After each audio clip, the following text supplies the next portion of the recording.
Good morning, everyone. Here we are living in the light. We're continuing our conversation about a new dispensation, attunement, the grace of the path of the masters. It's been a wonderful cycle, and I think it's going to go on for a little while longer. Let's start with a prayer. Heavenly Father, Divine Mother, friend, beloved God, Jesus Christ, Babaji Krishna, Lahiri Mahashaya, Swami Sri Yukteswar, beloved Master, Paramhansa Yogananda, saints of all religions, humbly we bow to you all. Help us to feel your presence, that we may know that we are never alone, that you are always watching us, you are always there to advise, you are comforting and guiding.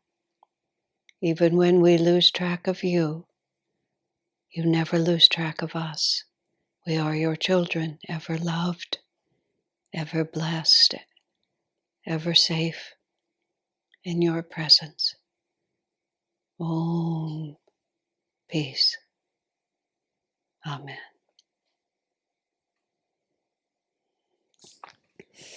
So we are in the middle of the section called A Way Out, which is how to find our way. And Swami was talking about the labyrinth and Ariadne and Theseus and all the false turns and how the divine light shines down upon us.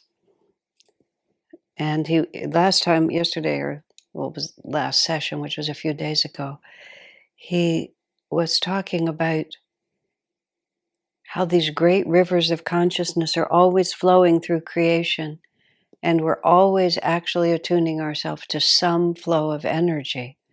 And even when we think we're acting on our own, we're actually being influenced by something. And so the entire trick of the spiritual path, so to speak, secret, is to ride the right current. But we have all these inclinations from past lives, all these vrittis, and they confuse us. But the whole process of the spiritual path is to ride the right current. And the right current, of course, is that ray of divine grace coming from the masters. So, and then Swami has written from time to time, I read this before, from time to time through the agency of one of his awakened sons, God sends the ray of light into this world. Salvation is achieved by those who, recognizing their own affinity with one such ray, attune themselves to it and allow it to lead them out of darkness into the infinite light. Swami's words are so exact. Allow it to lead them. So we just have to allow that light to lead us. It will if we stop resisting it. Resistance is futile, and also resistance is not in our best interest. So then Swami goes on to say, as Jesus put it, I am the light of the world. He that followeth me shall not walk in darkness, but shall have the light of life. This is from John 8:12. He spoke here not in personal reference to his humanity, but as a conscious instrument of the infinite light. You know, it's very hard from our human level, and I have been contemplating these teachings for years and years. The longer I'm on the path, in certain ways, the dumber I feel, in the sense of realizing how much there is not to know. Excuse me, how much it is that I don't know. Swami made a reference to someone who was having some difficulty in the community. Swami said the problem with the man is he's doubly ignorant. He's not only ignorant, but he's ignorant of what he's ignorant of. And it wasn't a compliment. But in this case, what I realize is the way the divine is working in the world is so much more beautiful and so much more subtle than my little mind has been able to comprehend. That just little by little, as I persevere on the path, um, I begin to see more and more what's really happening. You know, the light of divine grace is there if we allow it to lead us. Jesus says, I am the light. If you follow me, and he wasn't just talking about his teachings or his example, he was really talking about that vibration. And this is what happens to us on the path. And I was talking about this before when we were talking about attunement. There's this very subtle vibration. And once we really want to know it, we can feel it. But then, of course, resistance often comes in again. So even if we feel it, we have other interests that take us away. So this is the adventure. Swami goes on to say, many, as I say, are the rays of divine light that God has sent into the world. Each has its own special qualities. Those devotees who tune into a particular ray will reflect its qualities in their own lives. As Paramhansa Yogananda put it, all of Krishna's soldiers were like Krishna. Thus, all the members of the family of self-realization reflect in their lives those qualities which are particular to this special ray of divine grace. Kindness, as I mentioned before, Swami says, and joy, openness, trust, and a certain inner radiance. So I want to spend a few moments on those qualities. Kindness is a very interesting beginning. One might think it was self-evident, but when you travel around and visit other ashrams and get to know devotees from other paths, you see that people emphasize different things. Kindness means that we have this involvement with the world, whereas some spiritual paths, we remain aloof from the world. I mean, I'm just describing other ashrams and other gurus that I've seen. This world is a dream. We're not unkind, but why would we bother to reach out into the world? Our job is to just be centered in ourselves and to be constantly repudiating the delusion of this world. Whereas on the way, especially the way Ananda has expressed Master's path, because we are community, because we are couples, because we are families, the kind of aloofness that is not inappropriate on the spiritual path is inappropriate in the life that we've been called to, because we've had to live through the sort of never-ending creative chaos of people acting out their lives in a very ordinary way. We haven't shrunk down our options. We don't live in an Himalayan cave. We don't live even that separated from ordinary human life. For a time, I lived in a very isolated forest ashram, but for more than 30 years, I've lived in Silicon Valley. And even though I live in a community, and for which I'm extremely grateful, and almost all that time, we've been in community.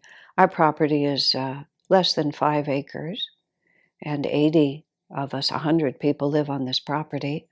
And you just, in 30 seconds, you drive off the land, and you're just right in the middle of a Mountain View neighborhood, and you drive down to a main street. So it's a constant involvement with many different kinds of people, and even just the people in the community. I was reflecting in 1990, through the 90s, Ananda was attacked from the outside by a woman who had tried to, she had had a consensual affair with a married man who was part of Ananda. He had realized that his relationship with her was not appropriate, and he chose to stay with his wife and his child. She was very angry. And hell hath no fury like a woman scorned. And because it was Ananda, and because Ananda has other detractors, she was supported in an entirely false lawsuit, claiming that Ananda was a hostile environment to women and various other things. the charges were so preposterous that for a long time we made a strategic error in not believing that anyone would actually believe it. But we were naive, profoundly naive. Swami wasn't, but we were.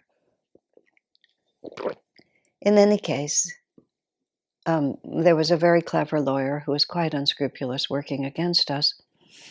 And he took some of the facts of the situation, but incredibly twisted them. So it made it seem like the community was evil.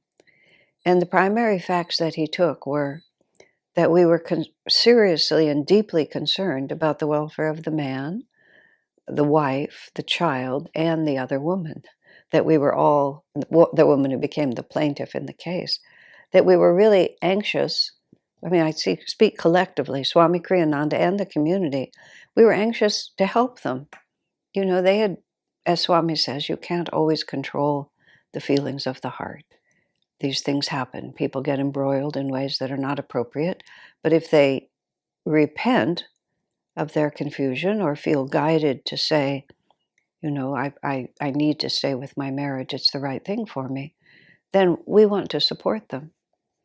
And the way our society is so incredibly twisted on these things these days, you know, if someone strays, you're supposed to have all these protocols in place about how you immediately discipline them and you immediately, expose them and you immediately expel them and then you set up all these walls. But we didn't do any of that. Swamiji was extremely anxious to protect the wife and child. He felt if the situation were exposed to the community as a whole, for any woman that would be difficult, for any wife that would be difficult. In this particular case, it would have been unbearable because of the temperament of the wife. She was extraordinarily private.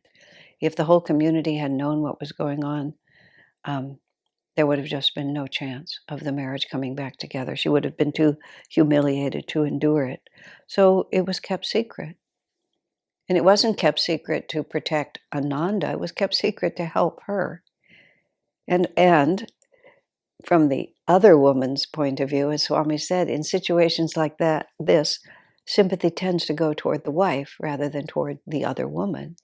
And so also by keeping the matter a bit quiet, it gave the other woman the freedom to put her life in order, to put this behind her, to accept her disappointment and to go on without having the,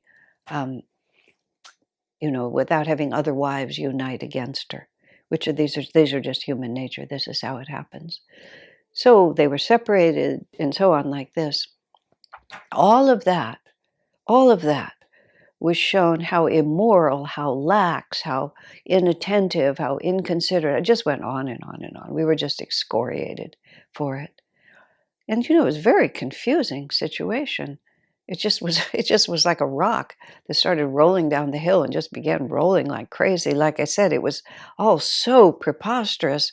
It was hard to really, for a while, we did eventually gather your forces and take this seriously. People had been hurt, that's a fact, but the way it was carried out was crazy.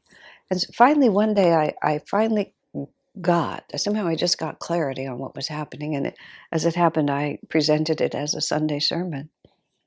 And I said to everyone, because everyone knew what was going on. By that point, any help to keep this private was long gone. It was, it was in the front page of the local paper for weeks. So it was really nothing, no secrecy. So I stood up in Sunday service and I sort of talked about what I've just described to you, about what a charitable community Ananda is. And this was by no means the first incident of the profound kindness with which Swami treated us, and how he trained us always to ask first, not how can I punish, but how can I help? He said it himself. If somebody is falsely accused, you need to stand by your friends. And if somebody is actually guilty of what they're accused of, as Swamiji put it really simple, that means your friend is really in trouble. And if your friend is really in trouble, is that the time when you kick them out in the cold and stomp on them just to show how morally righteous you are? This is how churches have behaved forever. This is how religion becomes a travesty against God, is that we have to show what our standards are, and we do so by casting you out and burning you at the stake and excommunicating you. Now, of course, you have to be practical in your idealism. But when I finally realized that what we were being pilloried for was because of our charity, our faith in people, and our desire to help them, I just declared, and I'll declare it again, I'd rather lose everything. Because if we became the kind of community they were trying to make us become, there would be no point even in having a community. We would have lost everything. And that kindness is very, very, very deeply ingrained in us. There's many stories of it in my book, Swami Kriyananda's. We have known him. One I remember particularly. This happened in another country, but that we had, Ananda's always struggled for money. We've just never been wealthy. We we go bankrupt with more zeros after it now than we used to. We used to go bankrupt with $1,000. Now it can be 10,000. But nonetheless, we're always at the edge. It's just the way, because our creative energy is so big that it is always just a little bit ahead of our resources. But there was a bank account and a man who was a longtime friend of Swami's. I mean, decades and decades of friendship. And for some reason, the way things were set up, this man had access to Ananda's accounts. And he took $10,000 out of that account. And he took it for his own personal use at a time when that was quite a lot of money. And when the withdrawal was discovered, some of the people who were involved brought it to Swamiji. Swami looked at it and thought about it for a while.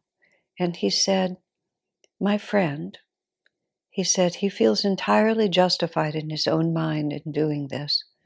He said, and if I confront him with it, he won't accept it as an error. He'll just justify himself all the more.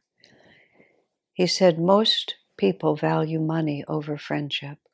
He said, I value friendship over money. He said, if that money is meant to be ours, he said, Divine Mother will give it back to us in some way. And it was a weakness in his friend, and he knew it. But Swamiji thought not, how can I get the money back? How can I embarrass him? How can I show him that I won't tolerate this? He thought, how can I help him? And Swami knew him well enough to realize that he was proud, and if he confronted him, the man would never recover. I mean, now that's kindness on a profound level, and it was practical idealism. Swamiji knew what he was doing. No one other than Swamiji would have had the clarity and the courage to make such a decision. But the fact that he made such a decision was really very touching, extremely touching, and a very good lesson to us. I remember on another occasion, Swami was giving a very large lecture, and it was a very important lecture in a new city where he was establishing himself. And there was a local man who really wanted to speak before Swamiji, to sort of talk about his own experiences. And, he wanted to be helpful, but it was deeply important to him to have this opportunity. And he was not a good speaker. And we all knew that his energy would actually pull the evening down rather than raise it up. But Swami said, it means so much to him to do it. He said, it just means the world to him to do it. And whatever he takes away from the evening, he said, much more will be given to him by allowing him to do it. I mean, what kindness. Most people would want to be important and to look good and have it work well. And by countless examples like that, Swami set the bar for us. In another context, when many of us were just starting out in leadership positions, I remember him talking to us and saying, it would be presumptuous not to take your own spiritual well-being into account. And what he meant by that was none of us are self-realized. All of us are still working out karma, and we have been given positions of responsibility, not because we're perfect in those positions, but because we need those positions in order to learn the lessons that we have to learn. And one of the lessons we have to learn is to accept that we also have karma in a situation, and we have to pay attention to what that karma might be for myself. So he used as an example. He said, if, for example, in a situation, a stern decision would be required. I've given examples where Swami was very lenient with people, but sometimes it is appropriate to be stern. Sometimes you just have to say to someone, really, if you can't meet the standard of behavior, then we're going to have to move you into another position. We just simply cannot have this going on. There was a situation, to speak on the other side of it. There was an individual who had responsibility for a fairly large department at Ananda that was very important to Swamiji. He'd worked very hard to establish that project, and the man had control over both the personnel and the money. And Swamiji found out that the man was using both the personnel and the money for to satisfy his own egoic preferences. And Swami found out about it in the morning, and in the afternoon, the entire project was closed down, period. It was just it. It was not dharma what was going on. Swami said, I'd rather lose everything than break the rules of dharma. So it wasn't, and in that case, that was the only possible response. This is not acceptable. And there was a lot of history that made that the right decision. But Swami said to us, if, for example, you might be in a position where a stern decision is required, but it's not good for you to be stern. He said it's better for you to be charitable. He said, then make the charitable decision. And that was a very important point to realize. I've been in positions where there were certain customs, Ananda customs, that should be followed in a certain situation, and it required the custom required that people be restrained, that the people's behavior, that there needed to be a line in the sand, that people need to behave this way and not this way. But I didn't feel it was good for me to do that. I just really didn't. So I just didn't. And when people said to me, but isn't such and so supposed to happen? I said, yeah, but I'm just not going to do it. And where there is dharma, there is victory. That's what Swami's really trying to say. If it's the right action that leads to higher consciousness for whoever is in the fulcrum position, then it will be right no matter what comes. And so kindness, we're just deeply imbued with that. Now, going on to the second one, he says joy. And that, again, you might think that that's obvious, but many ashrams just they don't participate. They don't throw themselves into natural life. I mean, now, of course, anybody who's really close to God has some kind of an inner bliss. It's always there. But Swamiji he would just laugh. He loved to laugh. He loved to, well, I don't want to say it like that, but he enjoyed humor. And he said Master was like that. Master would tell jokes. Master would laugh at the human comedy. Master would delight in the absurdity of things that would happen. And Swami said, around Master, he would sometimes tell jokes, and sometimes he would be laughing so hard that you couldn't even hear the punchline. Between his laughter and his thick accent, you weren't even sure what the joke was. But Master his joy was so contagious. And he said, what Swami talks about the first time he heard Master give a sermon after Swami became a disciple. It was like maybe 2 weeks after he had joined. And he said he was just so surprised because he expected Master to be, the voice of the sage speaking from the Himalayas. And Swami writes, somewhat wryly in the book, that the other minister who had spoken when Master wasn't there spoke sort of like that, in a deep, rather pretentious voice. And then Master got up there and was just so childlike and had the whole audience just practically rolling on the floor with laughter.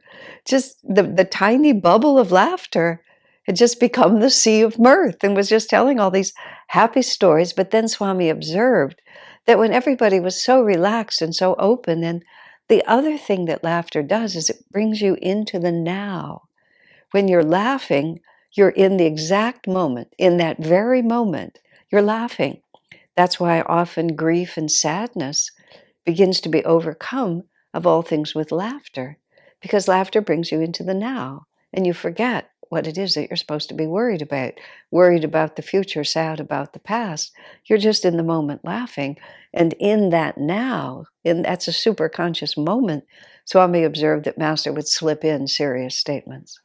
He would get you completely at ease and relaxed and open, and then he would tell you serious things like that.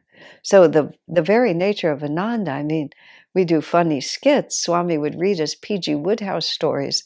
Master himself said, recipe for health, read one funny story a day. And you think, well, what does that have to do with self-realization? But there it is, read one funny story every day, just to remind yourself that this world is a dream and we're all God's children. And as I've mentioned multiple times, the entire poem Samadhi ends with a tiny bubble of laughter. I merge into the sea of mirth, is what he calls it. From joy I came, for joy I live, in sacred joy I melt. Bliss is really the profound definition of this path. The Buddhists seek nirvana. I mean, they seek a state of nothingness, of blankness. We go into a sea of mirth. So that becomes part of what just characterizes an Ananda devotee, is this just kind of lighthearted joy. I say these things because we're trying to figure out how to behave in this world. I remember this man who was new to the community and was a bit of a fanatic by nature. And he was telling me he'd moved to Ananda village, and he was telling me the program he was following and how he was fasting and how he was doing this and doing that. And I just was trying to help him, and I said, why don't you just flow with the program? Why don't you just kind of like see what's going on up here? And just like, instead of trying to stand outside of it, why don't you try to enter into it? But because, let me try to say it. Because the way it is the way Master was. That's how I when I was talking to Swami once, very simply, I said, the way you organize, Swami, this was a question, but it was like a confirmation of my point of view. The way you organize Ananda, the way you relate to us, the way you set things up, it's because that's how Master did it, didn't it? Isn't it? He said, yes, of course. And so Swamiji's, coming on Christmas Eve and sitting and reading us a P.G. Wodehouse story, that wasn't just, Swami just said, when I was a schoolboy in England, I was introduced to P.G. Wodehouse, and I love his humor, but that wasn't why Swami did it. Swami didn't do it because it was a personal preference. He did it because Master created a joyful, light, happy, extremely natural environment. He didn't have us all walking around stiffly, being within ourselves and not relating to others and not really caring about what was going on. That wasn't how he was. And so Swami wanted, in our own appropriate way, to give us this experience of it. So when we ask ourselves, how do I be a devotee of Master? How do I be part of Ananda? Kindness, joy, and then we'll talk more, openness, trust, and a certain inner radiance. I myself feel so grateful whenever I've had the opportunity to visit other ashrams, which I have, and meet other spiritual teachers, which I have, not in great numbers, but enough. I always walk away. Well, I will use Swami's word. I have an affinity for this path, and I'm so grateful that it exists, because I have no affinity for anything else that I've ever met. I can respect it, but I don't have an affinity for it. But when we are part of this ray, and then we consciously go with the program, we discover that who we actually are is given the opportunity to flower. And I'm so grateful that it's a path of kindness and joy. What a gift. What a great gift from God. God bless you, my friends.